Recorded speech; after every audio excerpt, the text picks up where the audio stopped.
Hello friend, I am Naval. You are watching Code with Naval. Welcome to Pattern Program Series Part 4. In this video, we will see how can we draw this full pattern, full pyramid pattern.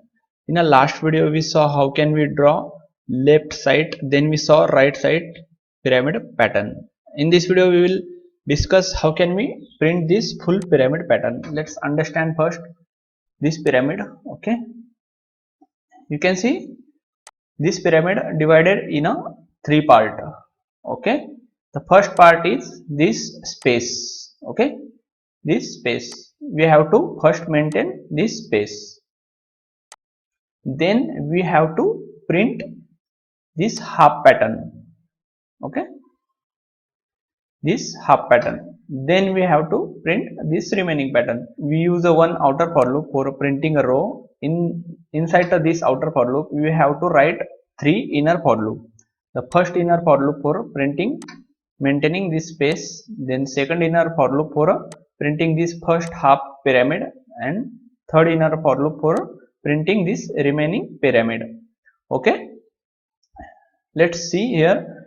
Let's consider this row. Okay, this row you can see in this row, the third row, you can see in this third row, first we print two space, then we print first 3 star, then we print 2 star. Okay, for maintaining this 2 space we have to write one for loop, then for printing this first 3 star we have to again write one for loop, and this remaining for remaining these 2 star also we have to write one for loop. That means we have to total write 4 for loop.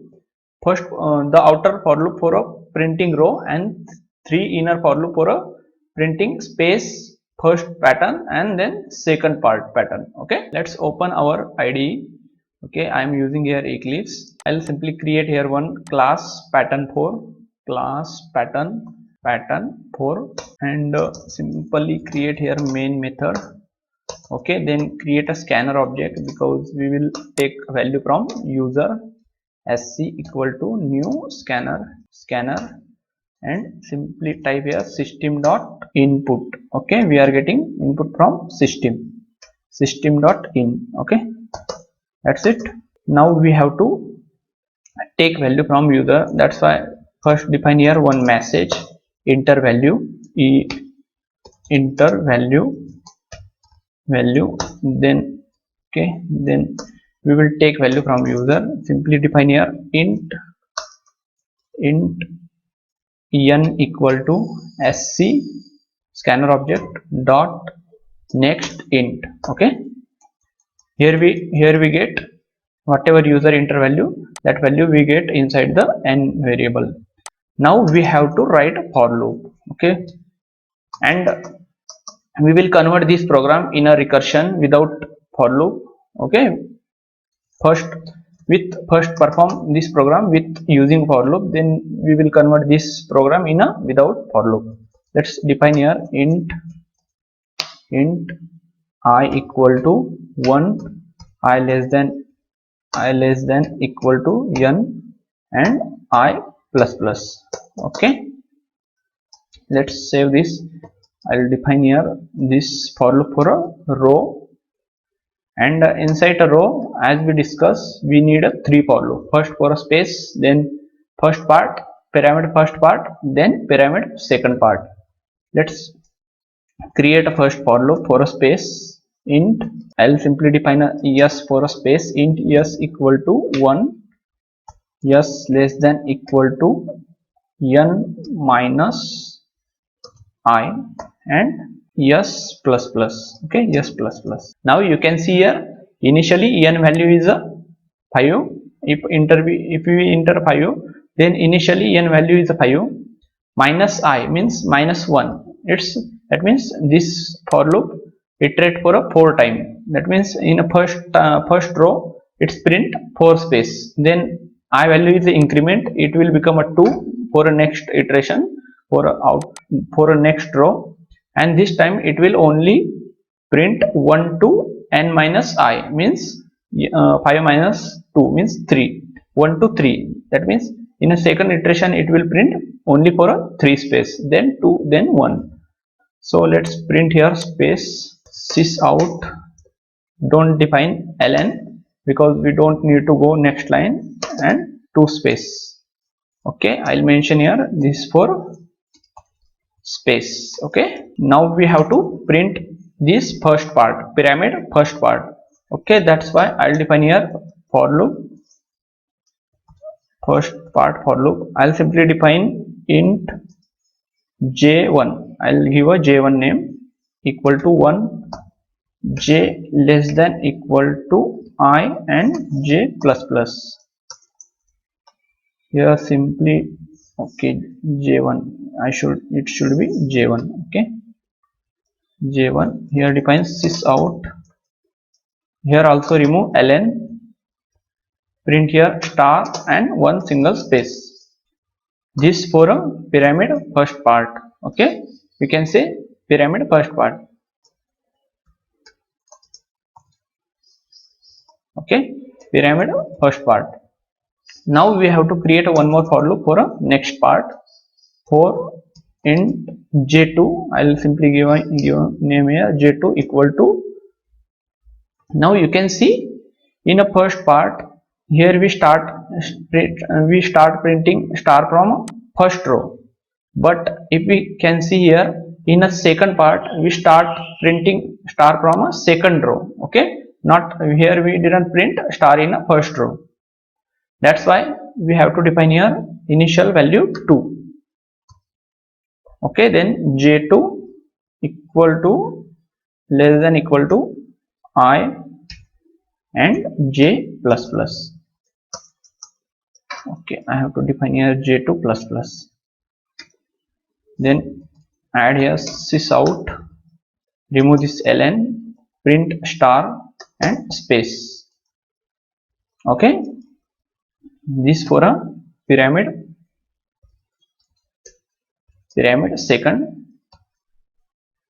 second part. Okay, you can see here this is our outer for loop. Inside outer for loop here we define a 3 for loop. First for loop for a space, second for loop for a printing half pyramid, this half pyramid, first half pyramid, then second for loop for a printing remaining half pyramid. Okay, once this all for loop execute, then we have to go our cursor in a next line. That's why I'll define here sys out system.out.println. I'll keep here ln because once our first line print, then our cursor should be go in a next line. Okay, let's save this, run this program, enter here value. I'll simply enter here 5 value and hit the enter button. You can see we got our pyramid. Okay, I'll simply enter any random value. I'll simply enter here 10 value and you can see we got our big pyramid. Okay, now it's a pretty simple. Now this one also we execute this second one. Okay, 1 2 2 2 3 3 3. In a last video also we saw all these thing. That's why I'm not explaining in detail all these thing. Okay, let's print this 1, then 2 2 2, then 3 3 3. Just we have to do what, we have to remove this star and add here I. Okay, because I is incrementing every time. Also here also do the same thing, remove this star and plus here add here I and concatenate. Let's save this, run this. Okay, and add here any value. I'll simply add here 5. You can see we got our incrementing row wise incrementing pattern. Now our main purpose is we have to convert this pattern program without using for loop. That means we have to convert this pattern program in a recursion form. So that's very important because it's a pretty simple using a for loop, but when we use a recursion without using for loop, then it will become a critical. Okay, I'll show you how can we do that. In a last video also we saw how can we convert the half pyramid in a using a recursion. How can we do that? Okay, in this video also we do the same thing. Let's comment this code. I'll simply add here star instead of I. Okay, here also add star instead of I, and let's run. Now can we get previous output, the first pattern output? You can see, okay, something wrong here. We have to just enter single space. We added here double space, that's why it's not working. Okay, you can see we got here our pattern. Now let's convert this program in a recursion form. Okay, I'll simply comment this all code.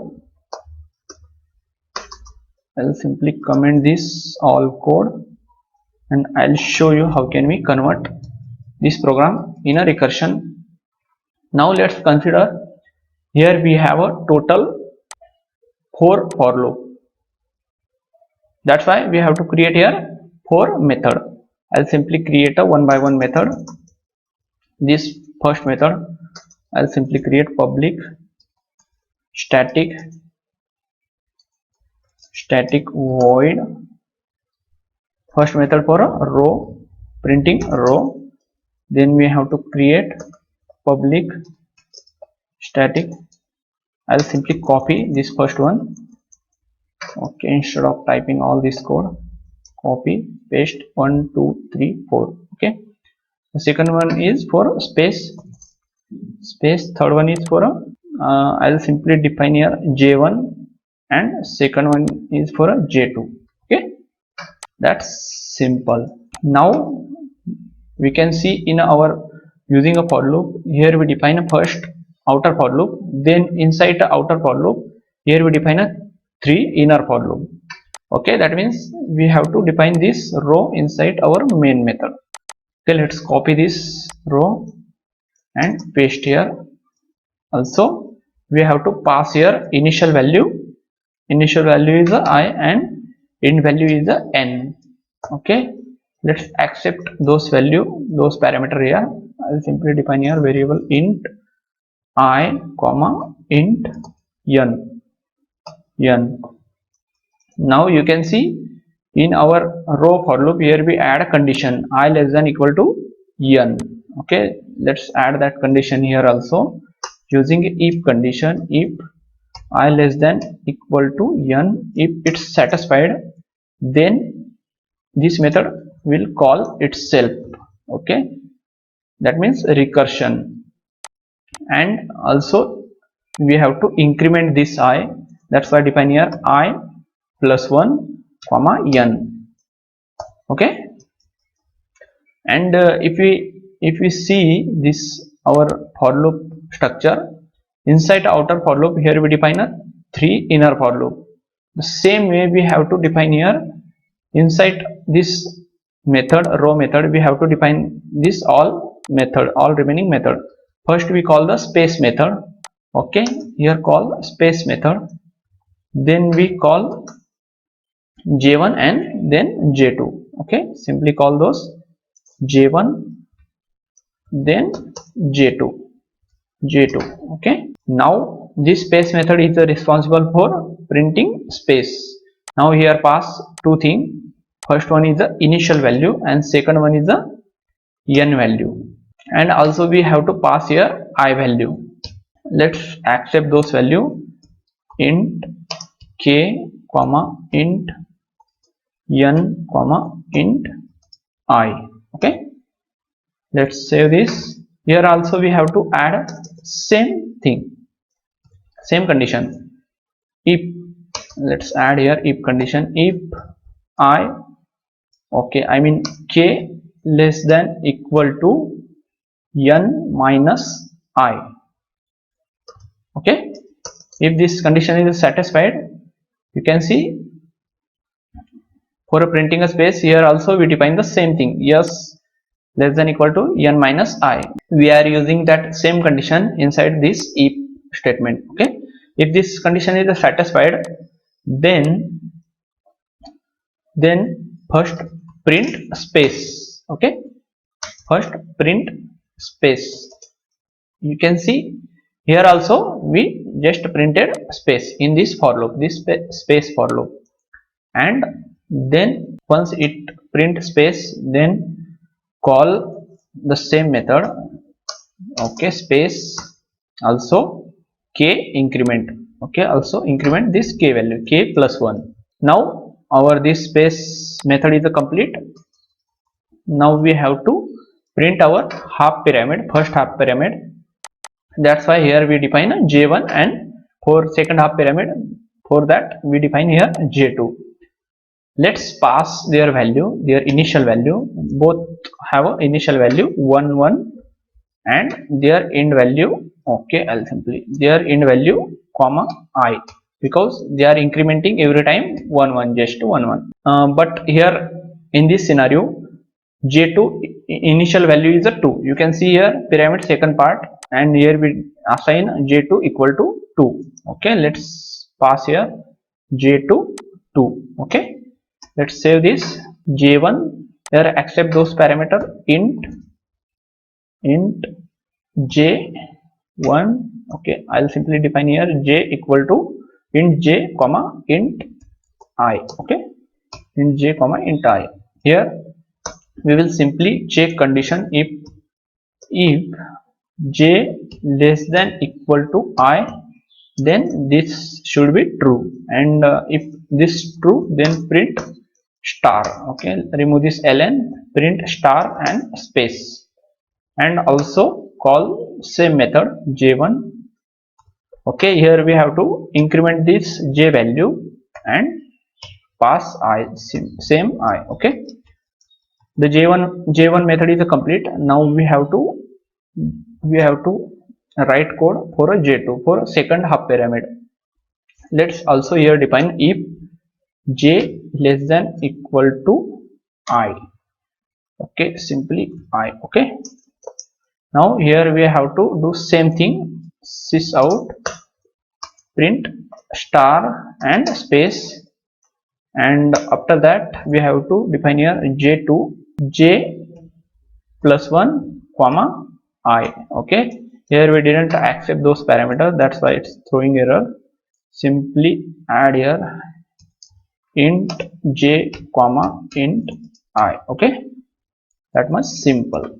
Let's add here semicolon. Now once this all in a all column printed, then we have to go our cursor in a next line. That's why add here sysout system.out.println. now I'll explain one more time.